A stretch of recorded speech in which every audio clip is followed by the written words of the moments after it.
네, 고맙습니다. 우리 같이 한번 서로 인사하겠습니다. 축복합니다. 사랑합니다. 고맙습니다. 잘 될 줄 믿습니다. 잘 되고 있습니다. 더 잘 됩니다. 아멘. 네, 좋은 일이 많이 있을 줄 믿습니다. 우리가 지난 한 주간 우리가 삶을 뒤돌아보면요, 사건 사고가 참 많았던 또 한 주가 아니었나 생각도 합니다. 한강에서 보면 자살하려고 했던 사람을 또 고등학생 고3 친구들 4명이 가서 또 이렇게 또 잡아서 어떻게 또 살리는 또 일도 있었고, 그뿐만 아니라 또 청주 쪽에서는 또 여중생 2명이 또 자살을 하기도 하고, 이런저런 일들이 자꾸 일어난 걸 볼 때마다 정말 목회자의 입장으로서 참 마음이 아프다는 생각도 합니다. 특히 젊은 우리 10대 친구들이 또 이런저런 사고에 또 직면하게 되면 얼마나 또 마음이 더 아픈지 몰라요. 요즘 우리가 TV를 보게 되면 뉴스거리도 보면은 어린 아이들에 대한 그 뉴스거리들이 많이 나오잖아요. 어린 아이들. 이제 몇 살 되지도 않고 몇 개월 되지도 않는 그런 것들이 심심치 않게 하나 또 잊어버릴만 하면 또 나오고 하는 것이 오늘날 우리가 살아가는 현실입니다. 왜 그러면 이런 일들이 자꾸 반복되어지고 나올까? 어떻게 보면요, 아이나 어른이나 모두가 우리가 필요한 것은 오늘날 위로 같아요. 위로받지 못하니까 이 땅의 삶의 자리에서 우리가 위로가 없는 삶의 자리에 큰 어려움과 고난과 힘든 그런 여정 속에 살다 보니까 우리가 늘 지쳐서 이것도 저것도 안 되는구나, 그러면 그냥 삶을 포기하는 그런 삶의 현장이 오늘날 우리가 살아가는 현장이 아닌가 생각합니다. 참으로 안타까운 현실이 얼마나 많은지 모릅니다. 그러면 여러분 우리가 삶의 자리 볼 때 보면은 이런 위로가 필요한데, 나는 그럼 과연 위로자로 있는가? 나는 위로 받아야 할 자로 있는가? 한번 생각해 볼 필요가 있습니다. 여러분, 목회자는 위로가 필요할까요? 안 필요할까요? 예, 필요해요. 어쩌면 더 필요할 수도 있어요. 저는 이 말씀을 준비하면서 생각을 해봤어요. 이 말씀이 오늘 나에게 하는 설교 같다는 생각을 해봤고요. 또 저에게도 이런 위로가 필요하다는 생각을 했고, 또 설교가 성도 여러분과 저와 동일하게 똑같이 위로가 필요하고 또 위로해 줘야 하는 그런 우리의 삶의 자리구나 하는 것을 고백을 합니다. 정말 목회자도요, 위로가 필요합니다. 이 어려운 시대에 살면서 우리가 동일하게 똑같이 모든 사람은 위로받고 또 위로하고 살아가야 할 존재라는 사실이에요. 위로가 없으면요, 너무너무 힘들어요. 위로가 없으면요, 우리는 지치고 쓰러지고 또 낙망할 수밖에 없는 그런 삶의 자리가 우리의 삶입니다. 하나님 믿는 믿음의 성도들은 우리가 위로도 받지만 또 위로를 해줘야 되는 또 사명감도 있어요. 신앙의 공동체, 믿음의 공동체는 위로도 받지만 위로해줘야 되는 것이 우리의 사명이에요. 그렇지 않습니까? 그래서 서로가 또 위로해 줄 수 있는 기도로, 말씀으로, 또 하나됨을 통해서, 또 서로가 주고받고 나눔을 통해서 위로할 수 있는 저와 여러분들 되시기를 간절히 축원합니다. 하나님 믿지 않는 사람들이 위로받을 수 있는 일이 무엇이 있을까? 그들은 무엇으로 과연 위로를 받을까? 제가 한번 생각을 해봤어요. 말씀을 준비하면서. 무엇이 있을까? 잘은 모르겠어요. 잘은 모르겠는데 아마 그들은 어떤 영화를 볼 수도 있고, 또 TV를, 드라마를 통해서 뭐를 통해서 또 위로받을 수 있을 수도 있고, 아니면 먹는 거, 뭔가를 먹는 것을 통해서 멀어도 찾아가서 먹고 그러면서 어떤 힐링을 찾아가는, 밖에 자체의 집에서 나왔다는 것만 해도 뭐예요? 힐링이 되잖아요. 우리 삶의 자리는 사람들은 새로운 곳에 뭔가 가고 또 이미지가 변화되고 그러면은 그곳에서 힐링을 찾아가요. 그거 나쁜 건 아니에요. 나쁜 건 아닌데 또 그런 것을 찾을 수도 있고, 아니면 또 술을 통해서 담배와 마약, 또 여러 가지 어떤 오락을 통해서, 도박을 통해서, 세상 사람들이 다 그렇다는 건 아니에요. 그런데 그런 거 가지고 찾을 수 있겠다는 생각을 해요. 또 아니면 우리 스포츠를 좋아하시는 분들은 자전거를 탄다든지 라이딩을 한다든지, 아니면 등산을 간다든지, 아니면 또 레저 스포츠를 통해서 여러 가지 다른 바다에서 즐길 수 있는 것들이 많잖아요. 이런 저런 것들을 통해서 우리가 받는 스트레스, 우리가 받는 여러 가지 힘들고 어려운 고난 등을 우리가 헤쳐나갈 수 있는 길이, 그들은 아마 그런 것들이 아닌가 생각을 해봅니다. 이건 제 생각입니다. 제 생각. 아마 그들은 그렇게 그런저런 것들을 통해서 아마 그런 어떤 위로를 받을 것이다 생각을 해봤어요. 그러나 그런 위로가 과연 그들에게 진정한 위로가 될 수 있을까요? 안 돼요. 잠시 잠깐은 위로가 될 수 있겠죠. 그러나 그것은 스쳐 지나가는 그런 위로밖에 될 수 없다는 겁니다. 우리의 영원한 위로자 되시는 하나님, 우리는 그 하나님을 통해서 위로를 받아야지. 우리가 위로받을 수 있는 것은 하나님이에요. 결국에는 물론 이 사람들을 통해서, 주변을 통해서, 이웃을 통해서, 가족을 통해서 많은 위로를 받을 수 있어요. 그러나 진정한 영원한 위로자 되시는 분은 누구다? 하나님이세요. 하나님. 그 하나님을 통해서 저와 여러분이 위로받기를 간절히 축원합니다. 현대를 살아가는 사람들 중에 99%가 지금 당장 위로가 필요하대요. 지금 당장. 저는 이 말씀에 공감해요. 그리고 1% 남았잖아요. 그 1%는 우리가 조금 있으면 위로가 필요한 사람들이래요. 그럼 보세요. 100% 전체가 위로가 다 필요하다는 거예요. 어느 사람 누구든지 전체 100%가 다 위로가 필요한 사람들이다. 그 말씀이에요. 저도 그렇고 여러분도 그렇고요. 모두가 위로가 필요합니다. 위로가 필요치 않은 사람 아무도 없어요. 그 위로를 통해서 우리가 또 살게 되거든요. 그래서 우리가 하나님 믿는 믿음의 성도들은 위로를 통해서 더 힘을 얻고 능을 얻고 살아갈 수 있게 되는 겁니다. 우리가 이 무슨 말이냐면 우리 인생의 문제의 연속이고 또 이 문제 속에서 살아가는 우리는 문제 없는 것이 없어요. 때로는 살아가면서 삶에 여러 가지 많은 부딪히는 것들이, 시험거리들이 얼마나 많은지 몰라요. 근심, 걱정, 염려를 주는 것들이 얼마나 밀려오는지 몰라요. 너무너무 무거워요. 너무너무 무겁다 보니까 짊어지고 갈 여력이 없어요. 힘들어요. 그때 여러분 어떻게 하십니까? 누굴 찾아오십니까? 저와 여러분은 하나님을 찾아야 돼요. 성전을 찾아야 돼요. 이 거룩한 성전을 통해서 하나님을 만나고 생명의 음성을 듣고 그 말씀 속에서 우리의 삶의 자리 힘을 얻고 능을 얻고 살아갈 때 우리는 위로받은 자로 살아갈 수 있게 되는 겁니다. 위로받아야죠. 그래야 우리가 살 수 있습니다. 우리는 영원히 하나님을 찬양하며 살아가는 것은, 위로받는 자로 살아가는 것은 우리가 하나님께 나오는 거예요. 하나님을 만나는 것이고요. 우리 이 땅의 삶의 자리는요, 너무너무 많은 상처들이 많아요. 여기가 더 상처, 저기가 더 상처, 수없는 상처들이 있어요. 그 상처를 다 안고 살아간다고 하면 생각해 보세요. 여러분, 우리 못 살아요, 여러분. 그러지 않아요. 어떻게 살겠어요? 저도 못 살아요. 하지만 하나님께 다 내려놓으면 돼. 맡기면 돼. 맡기면. 의지하면 하나님이 다 해결해 주실 줄 믿습니다. 코로나19로 인해서 우리가 사회적 거리두기가 벌써 2년째. 정말 뭐 1단계다, 2단계다, 3단계다 뭐 이렇게 가잖아요. 근데 뭐 언제 끝날지 몰라. 여러분 언제 끝나겠어요, 이거 지금요? 뭐 백신을 맞으면 올해 뭐 11월 달 안에 뭐가 면역이 성취가 돼서 어떻게 해서 뭐 된다 그런 말을 하지만 저는 그렇게 빨리 쉽게 될 것 같지는 않아요. 어쨌든 우리는 이런 현실의 상황 속에서 살아가는 우리는요, 너무너무 스트레스 속에서 또 살아갈 수밖에 없게 된다는 겁니다. 그러면 우리는 반드시 하나님을 통해서 위로받아야죠. 세상 것을 통해서 우리가 위로받을 수 없지 않습니까?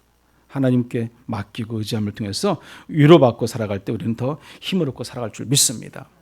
우리가 성경에 보면은 많은 위로들이 나옵니다. 고난 가운데 위로받은 자들 여럿이 있지만 뭐 많은 사람들 중에 그 뭐 다 제가 뭐 예를 들어서 말씀드릴 수 없지만은 욥의 그 고난을 보면은 정말 우리가 비참하잖아요.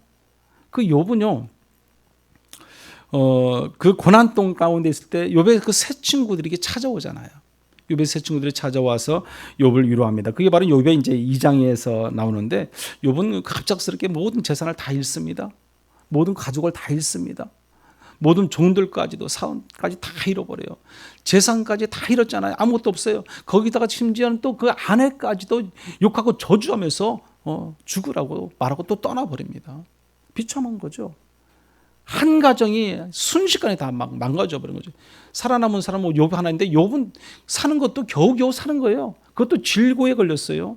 그 질고는 어떻게 보면 오늘날 말하면 우리가 나병 환자 같은 그런 그 질고예요. 뭐 낫질 않는, 계속해서 더 살에 썩어 들어가는 냄새나는 그런 질고. 그런 고통스러운 삶의 자리에 있을 때 욥의 세 친구가 찾아옵니다. 그들이요, 약속을 하고 찾아요. 약속을 하고. 야, 욥이 이렇게 고난과 고통 속에 있는데 우리가 한번 가서 그를 위로해 줘야 되지 않겠니? 그리고 찾아옵니다. 찾아왔을 때 그 상황에서 보면은 욥에게 그 친구들이 찾아왔다는 그 자체만으로도 어떻게 보면 너무너무 감사한 거예요. 그렇지 않습니까? 우리가 고통과 어려움과 환난 가운데 있을 때 누군가 날 찾아왔다. 얼마나 위로가 됩니까? 우리 친구가 찾아왔다 얼마나 위로가 됩니까? 욥기서 2장 12절에 보면 이렇게 말씀을 합니다. 우리가 한번 같이 읽어볼게요. 눈을 들어 멀리 보매 그가 욥인 줄 알기 어렵게 되었으므로 그들이 일제히 소리질러 울며 각각 자기의 겉옷을 찢고 하늘을 향하여 티끌을 날려 자기 머리에 뿌리고. 아멘. 여기 보세요. 뭐라고 말씀합니까? 일제히 소리질러 울었다는 거예요. 그 친구를 보고 너무너무 안타까우니까 우는 거예요. 이게 바로 위로예요, 여러분. 그냥 울어주는 것 자체만으로도 위로라는 거예요. 여러분을 위해서 누군가 여러분의 어려움과 환난 가운데 있을 때, 고통당할 때 찾아와서 울어줄 사람이 있습니까? 있다면 그거는 친구예요, 친구. 그 진짜 위로자라는 거죠. 여기 보면요, 또 뭐라고 말해요? 그 소리지러 울었다고 말씀하면서 자기 겉옷을 찢고 그랬어요. 막 비통한 그런 마음을 그냥 있는 그대로 표현하는 거죠. 누가? 욥의 친구들이 그랬다는 겁니다. 친구들이. 물론 성경이 이제 뭐 전체 42장까지 쭉 욥기서를 읽어보면은 이제 욥의 친구들이 막 변론하고 또 욥하고 또 뭐 싸우기도 합니다. 서로 다툽니다. 3번씩이나 서로 주고받고 다퉈요. 하지만 욥의 친구들이 찾아왔을 때 그건 나중 문제고, 지금 시작점에 찾아왔을 때 욥기서 2장에서는 어때요? 그들이 울면서 자기 옷을 찢었다고 이렇게 표현하고 있습니다. 티끌을 날릴 정도로. 그것은 그만큼 친구의 마음을 위로해 주는 건데, 그게 뭐예요? 바로 공감대를 형성해 주는 겁니다. 친구의 마음을 내가 읽어주는 거죠. 친구의 마음. 그게 공감대 형성이 되는 것이에요. 그것이 바로 뭐다? 위로라는 것입니다. 울고 있는 사람과 함께 울 수 있어서 행복하다라는 책이 있어요. 우리 유정욱 사모님께서 쓰신 책인데 제가 아주 오래전에 읽었던 책이에요. 그래서 이번에 우리 피택교육 훈련 받는 분들도 그 책을 지금 읽고 있어요. 읽으시면서 이제 나눔도 이제 하게 되는데, 그 책에 보면은 이렇게 말이 있어요. 교회 문을 활짝 그분은 이제 열어놓는다고 그래요. 24시간 열어놓는, 교회 문을 안 닫는데요. 저도 이런 마음이 있었어요. 그래서 제가 교회를 좀 문을 닫지 말자, 열어놓자 항상. 가능하면 저는 교회 문을 열어놔요. 어쨌든 제가 여기 교회 없어도 열어놓고, 제가 멀리 가지 않은 이상은 교회 문은 뭐 어디 멀리 가지 않은 이상 교회 문은 항상 열어 있어요. 여기 제가 교회 없더라도 열어 있어요. 왜? 누구든지 들어오라는 거죠. 누구든지 들어와서 쉴 수도 있고, 누구든지 들어와서 커피 한잔 할 수도 있고, 또 누구든지 들어와서 또 화장실을 사용할 수도 있는 것이고. 그 유정국 사모님이 교회 문을 열어놓으니까요, 뭐 대소변을 아무데나 보고 가는 사람이 없는가, 아니면 또 뭐 이런 앰프라든지 이런 것들을 훔쳐가는 사람이 없는가, 별 사람이 다 있더라는 거예요. 보니까. 그래도 그분은요, 그 대소변 봐도 내가 치우면 되지, 그런 마음. 제가 예전에 이걸 제안했었어요. 그 교육부서 전도사 할 때, 저쪽 일산 쪽에 있을 때 목사님한테 그랬어요.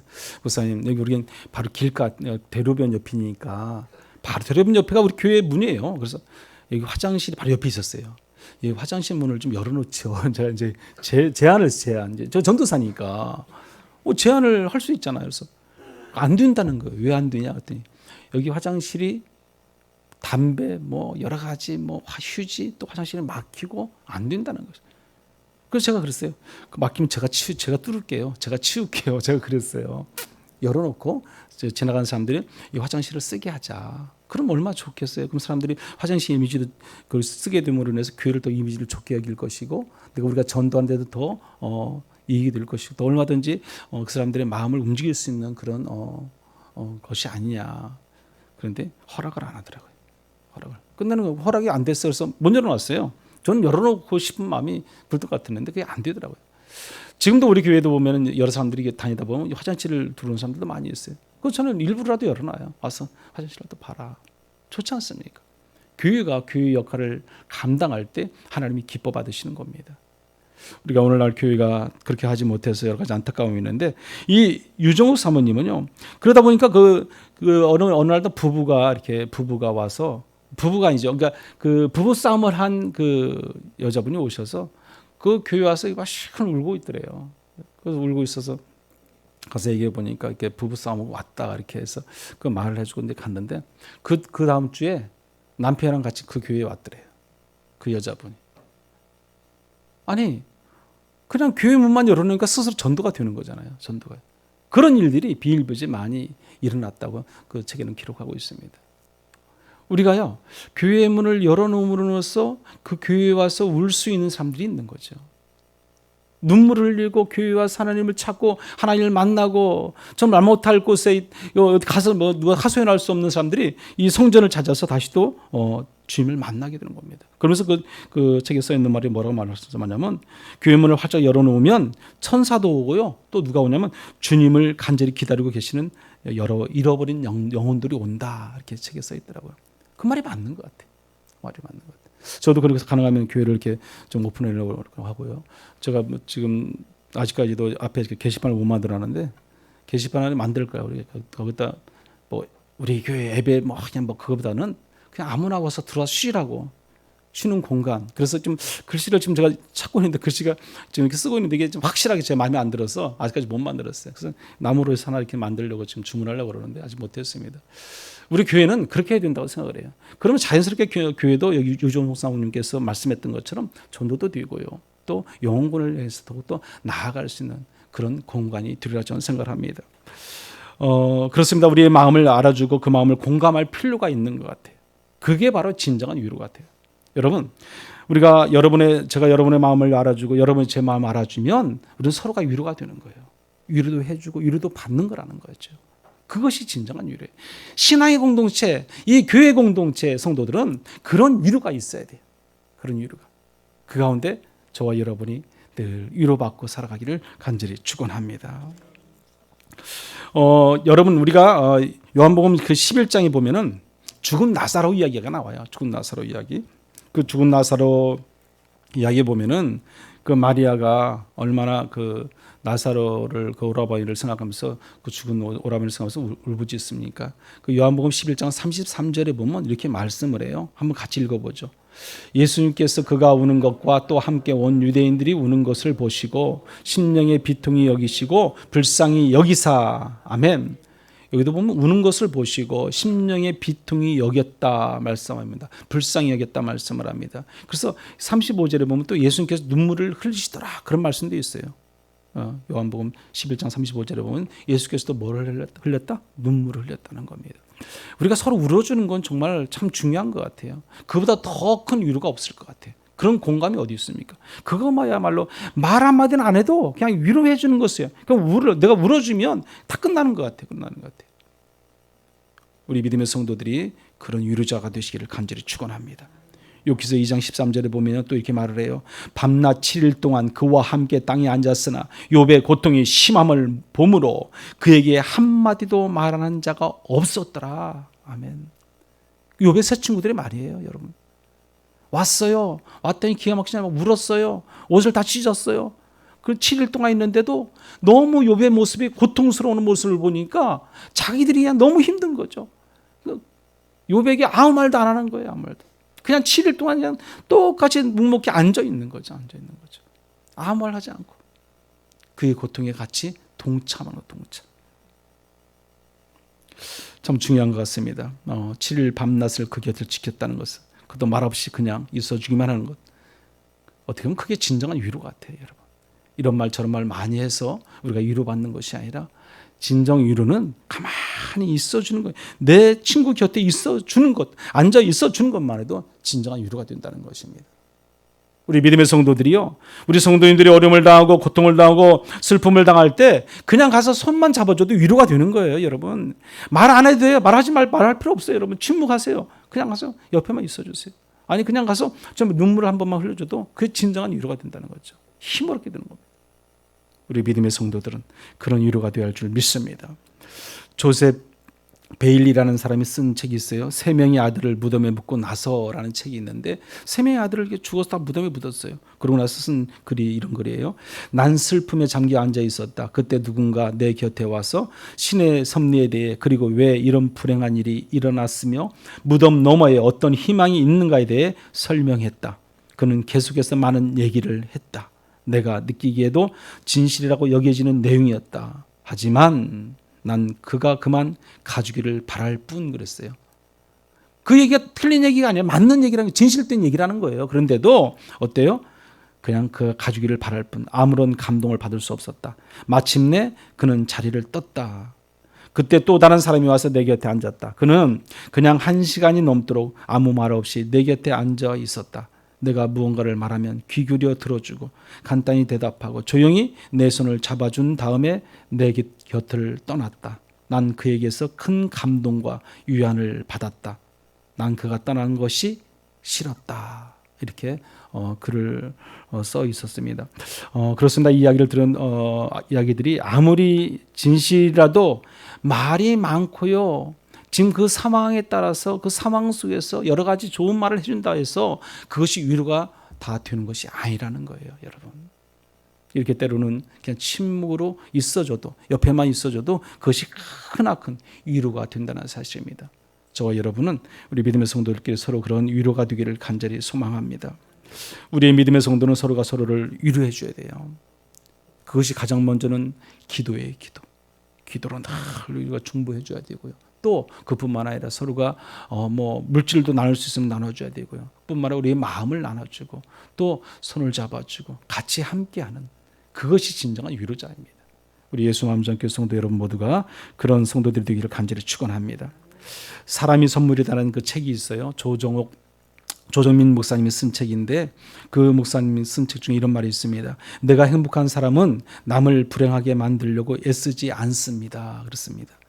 내가 행복한 사람은 남을 불행하게 만들려고 애를 쓰지 않는다는 거죠. 그러나 내가 불행한 사람은 남을 행복하게 할 능력이 없습니다. 내가 불행하면요, 남을 행복하게 해줄 능력이 없다는 거예요, 여러분. 그러면서 조 목사님 이렇게 말합니다. 내가 행복한 것은 내가 사랑하는 사람이 행복해서입니다. 내가 한마디로 행복한 것은 내가 사랑하는 사람이 행복한 것. 내가 행복해야 돼요. 그래야 누군가도 행복할 수 있는 거예요. 그렇죠, 여러분? 나는 불행한데 누구는 행복하다. 그 말이 안 맞는다는 거죠. 내가 먼저 행복하고 내가 먼저 기뻐하고 내가 먼저 즐거워하고 내가 먼저 하나님 앞에 바로 서 있을 때에 누군가를 위해서 내가 기도하고 누군가를 위해서 내가 헌신하고 누군가를 위해서 내가 희생할 수 있게 된다는 사실입니다. 저는 지금 치과 치료를 계속 받고 있어요. 치과 치료를 받은 지 꽤 됐어요. 우리 수요일이나 새벽이나 이렇게 오신 분들은 얘기 들었어도 알겠지만 1월 27일 날 제가 진료를 받았어요. 1월 27일 잊어버리지도 않아요. 근데 지금 며칠이에요? 지금 5월 16일이잖아요. 아직까지 진료를 받고 있어요. 아직까지. 그것도 일주일에 한 번이나 두 번 이렇게 예를 들어서 지금 몇 번을 받았는지도 지금 모르겠어요. 물론 제가 다 기록되어 있는데 이렇게 치과 치료를 받는데 치료가 되질 않는 거예요. 치료가 되질 않는 거예요. 그래서 제가 지난주에는 기도하면서 그랬어요. 하나님께 이제 투정 아닌 투정을 한 거죠. 낫게 하려면 낫게 하시고 말라면 마시라고. 치료해 주려면 치료해 주시고 하나님 마음대로 하시라고. 제가 그렇게 기도했어요. 정말이에요. 농담이 아니고 정말로 하나님 마음대로 하세요. 저도 이제 지겹잖아요. 이게 벌써 만 4개월이 됐어요. 4개월. 근데 아직까지 다른 병도 아니고 치과 치료인데 이게 치료가 안 될까? 대체 이유가 뭡니까? 하나님한테 그랬어요. 제가. 대체 이유가 뭐예요? 그랬어요. 제가. 물론 제 잘못은 제가 알지도 못하고 그러겠지만 저도 우울감도 오고요. 치료를 오래 받다 보니까. 그래서요. 지난주에 그러면서 들은 기도도 했고요. 그 친구한테 전화를 했어요. 제가 그래서 서울에 친구에게 전화해서 녹색병원 원장 친구가 있어서 나 이러이러해서 이렇다 그랬더니 그 친구가 당장 오래요. 그러면 그 치과 의사한테 얘기하고 우리 병원에 오래요. 오면 내가 치과로 안내해서 거기서 한번 알아보겠다고 말해놓을 테니까 오래요. 그래서 아니 제가 친구가 오라고 해서 물론 갈 수도 있죠. 그렇지만 아직까지 지난주에 또 진료를 하니까 또 진료를 너무 열심히 하는 거예요. 또 1시간 동안 진료를 하는 거예요. 1시간 동안. 말을 할 수가 없더라고요. 제가 단도직입적으로 그냥 얘기하고 그냥 가야지 그랬는데 그런 생각은 했는데 친구가 통화를 했으니까. 근데 또 1시간 동안 막 열거성의를 다해서 하는데 아니 참 그분도 저만큼이나 힘들겠다는 생각이 들어요.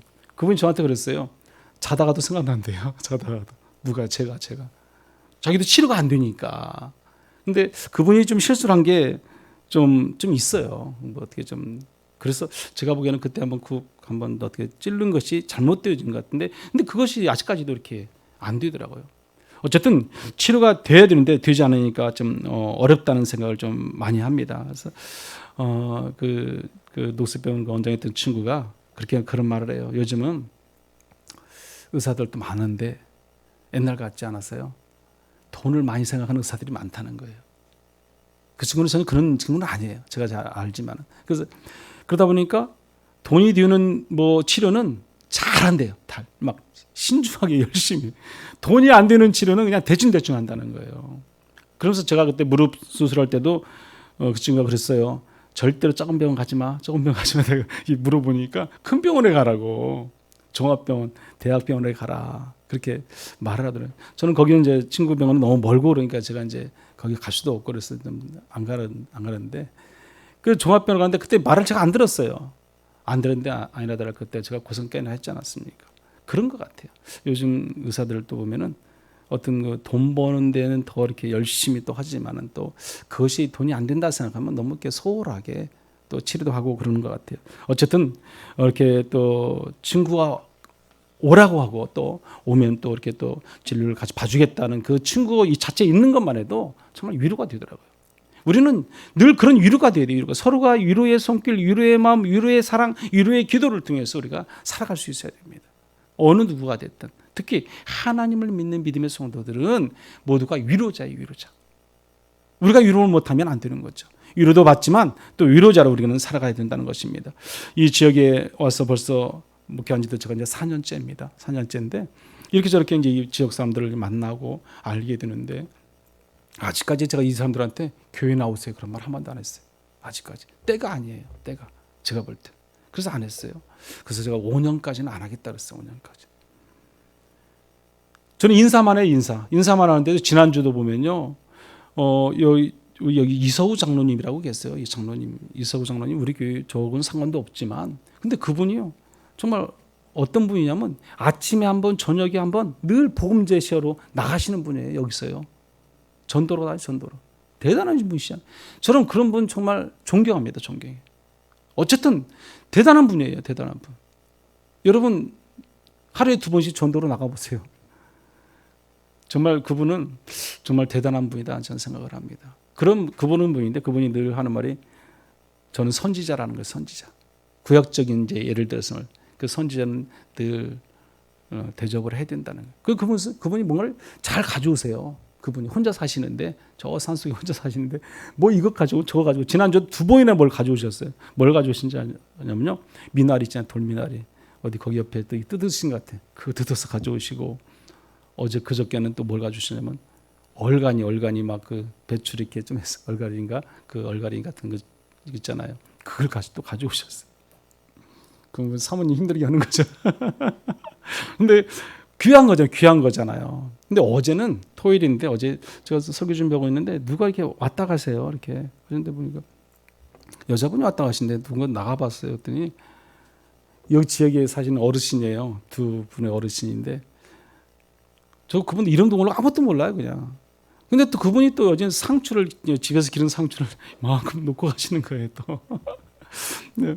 교회도 안 다니시는 분 다 여기 분들은 대부분이 다 미신, 토착 그 신앙을 가지고 있는 분들인데 그렇게 놓고 가세요. 근데 그분들한테 제가 한 거 하나도 없어요. 오직 인사밖에 했어요. 인사밖에 안 했어요. 인사. 그냥 무조건 지나가면 만나면 인사하는 거죠. 안녕하세요. 제가 여기 교회 목사입니다. 그렇게 이제 그분들은 이제 내 목사인지 다 알잖아요. 아침 새벽에도 새벽 6시 첫차 타고 나가시는 그 한 어르신도 있어요. 그분도요. 저에게 막 이거 사탕도 주고 뭐도 자꾸 줘요. 저 그분한테 아무것도 없어요. 인사밖에 안 했어요. 인사. 때가 되면 제가 인사로 지금 전도하거든요. 인사로요. 때가 되면 그들에게 복음 제시가 들어갑니다. 그래서 그분들 제가 다 전도하려고 그래요. 지금은 우리가 계속 인사로. 저는 그렇게 생각해요. 지금 단길에 뭐 그분들을 교회로 오게끔 하겠다. 저는 그렇게 생각하지 않습니다. 좀 시간이 걸리더라도 우리가 좀 더 우리가 여유 있게 장기적으로 우리가 복음을 전시하고 또 나눌 때 하나님의 사랑이 있는 줄 믿습니다. 어떻게 보면 그분들이요. 저의 또 이 순간순간 삶의 자리에 또 위로자가 되더라고요. 보니까. 너무 감사하잖아요. 믿지 않는 사람들이 뭘 주고 간다. 여러분 생각해 보세요. 그렇지 않습니까? 우리가 저기 딴 데 뭘 주고 가는 거 똑같은 거죠. 전혀 모르는 사람들한테. 하나님의 위로가 우리 가운데 있습니다. 늘 우리의 삶의 자리에 하나님의 위로가 있는데 우리는 그 하나님의 위로를 알아요, 몰라요? 모르고 살아간다는, 모르고 살아. 너무너무 위로를 많이 받아요. 위로 말할 수 없는 위로를 받지만 우리는 그 하나님의 위로인지 뭔지를 영적 분별 없어 모르고 살아갈 때가 많습니다. 하나님 우리에게 응답해 주셨어요. 근데 응답해 주신 그 자체도 우리는 모르고 살 때가 많습니다. 기도 열심히 했어요. 하나님 나 이거 주세요. 저거 해주세요. 이거 해결해 주세요. 저거 해결해 주세요. 하나님이 어느 날 보면 해결해 줬어요. 근데 하나님이 왜 해결 안 해주십니까? 그러고 있어요. 해결해 줬는데도. 하나님이 우리가 기도하면, 하나님께 기도하면 하나님이 반드시 응답해 주시거든요. 그 응답해 주신 것에 대해서 우리가 감사해야 돼요. 여러분 감사해요. 근데 우리는 그 감사를 모른다는 거죠. 왜? 응답해 주신 걸 알지 못하기 때문에. 내가 열심히 했으니까, 시간이 됐으니까, 때가 됐으니까 해결된 거야. 아니에요, 여러분. 아니에요. 하나님이 해주신 거예요. 하나님. 여러분이 기도했잖아요. 그 기도를 여러분이 한 것을 하나님이 들어주신 것을 여러분들 믿으시기 바랍니다. 그런데 오늘날 많은 사람들은 보면 어디서 위로를 받습니까? 주변과 이웃과 많은 또 동식물들에서도 위로를 받습니다.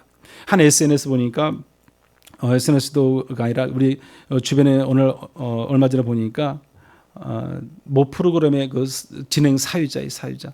그 사유자가 최근에 인생이 무너지는 듯한 삶의 자리가 정말 죽고 싶을 정도로 큰 혼란과 고통을 겪었다. 이렇게 말을 하면서 사위보다 갑자기 울더라고. 울어요. 울면서 자기 이야기를 꺼내더라고. 자기.